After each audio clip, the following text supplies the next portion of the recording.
என்ன எழுதிட்டாங்கன்னா, இந்த துனியாவுடைய தகாசாவை பூர்த்தி செய்தவர்கள் முகமது ரசூலுல்லாஹ் நிகர் மற்ற நபிமார்களே கிடையாது. ஹஜ்ரத் ஆதம் அலைஹிஸ்ஸலாம் தாய் தகப்பை இல்லாம பிறக்கிறாங்க. ஹஜ்ரத் ஈசா அலைஹிஸ்ஸலாம் தகப்பை இல்லாம பிறக்கிறாங்க. சையதுல் அன்பியாஹி ரசூலுல்லாஹ் எப்படி பிறக்கிறது? ஆனா சர்க்கார் ஒரு தாய்க்கும் தந்தைக்கும் பிள்ளையாக பிறக்கிறார். இது என்ன?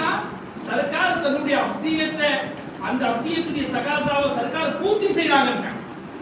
எந்த அளவுக்கு இறங்கி வந்து இந்த துன்யாவுடைய காரியங்களை நிறைவேற்றி கொடுக்கணுமோ அதை நிறைவேற்றி கொடுக்கிறார்கள் முகமது ரசூல். சர்க்காருக்கு தூங்க வேண்டிய அவசியம் கிடையாது. யாருடைய நூரை கொண்டு ஜிப்ரீல் படைக்கப்பட்டார்களோ அவர்கள் இன்னை வரை தூங்க இல்லை. யாருடைய நூரை கொண்டு எல்லா மலாயிக்காவும் படைக்கப்பட்டாரோ அவர்கள் இன்று வரை சாப்பிடவில்லை, தண்ணீர் குடிக்கவில்லை. ஆனால் முகமது ஸல்லல்லாஹு அலைஹி வஸல்லம் தண்ணீர் குடிக்கிறார்கள், சர்க்கார் சாப்பிடுகிறார்கள், சர்க்கார் தூங்குகிறார்கள்.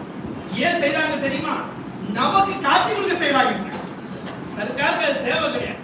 சர்க்கார் இந்த துனியாவுடைய தகாசாவை பூர்த்தி செய்வதற்காக வேண்டி சர்க்கார் அவ்வளோ முசுல்ல சர்க்கார் இறங்கி வராங்க. ஆனால் அவர் எவ்வளவு மகாபுடைய நபி அவர்கள், அவர்களுடைய நூறில் படைக்கப்பட்டவர்கள் தூங்குவது கிடையாது, சாப்பிடுவது கிடையாது. ஆனால் எந்த நபி அசலோ அந்த நபி சாப்பிடுகிறார்கள், தூங்குகிறார்கள் என்றால் அன்பர்களே சர்க்கார் என்ன செய்யறாங்க? தன்னுடைய அப்தியத்தை இஸ்ஹார் செய்யறாங்க. சர்க்கார் தன்னுடைய அப்தியத்தை அவருடைய கமால காட்டுறாங்க. பெருமானார் ஸல்லல்லாஹு அலைஹி வஸல்லம் அவர்கள் மிக உயர்ந்த சாத். அல்லாஹ் தஆலா நமக்கு ஷேக்மார்களை கொண்டு அல்லாஹ் தன்னையும் தன்னுடைய ஹபீபையும் அல்லாஹ் கொடுத்தார். பெருமானார் கொண்டு அல்லாஹ் யாரை கொடுத்தாங்க? பெருமானார் கொண்டு வேற என்ன கிடைச்சது? அல்லாஹ் கிடைச்சா ரசூல் கிடைச்சார். அல்லாஹ் ரசூலும் என்ன செய்திருக்கிறார்? அவர்களை கூடவே ஷேக்மார்கள் காமிச்சு. இதெல்லாம் சாதாரண விஷயங்கள் அல்ல. எந்த இர்ஃபான ஷேக்மார்கள் கொடுத்தாங்களோ இந்த ஞானங்களை நாட்டுடைய பிள்ளைகளுக்கு எத்தி வைக்க கடமைப்பட்டவர்கள். அப்படி செய்யவில்லை என்றால் நம்மை விட பெரிய தாலிம் அநியாயக்காரன் யாருமே இல்லை.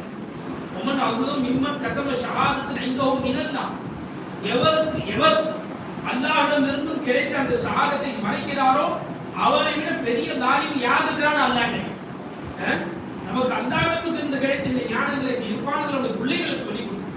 அதனுடைய சொல்லி கொடுக்காதனுடைய விளைவு என்ன போதா? இன்னைக்கு எத்தனையோ முரீதுகள் காந்தாக்கு போறேன்னு வீட்டுல சொல்ல முடியல. பையன் அவன் வீட்டுல வச்சு கூட்டிட்டு அவன் வெளியில சொல்றான், நீ காந்தாக்கு போகக்கூடாது, சர்க்காருக்கு குருசுக்கு போகக்கூடாது. இது காரணம் என்ன? அல்லாஹ் உனக்கு கொடுத்த ஞானத்தை நீ உன் பிள்ளைக்கு கொடுக்கேன். அல்லாஹ் எந்த இர்ஃபான ஷேக்மாருடைய உயர்வு அல்லாஹ் கொடுத்தானோ அந்த உயர்வை என்ன செய்யணும்?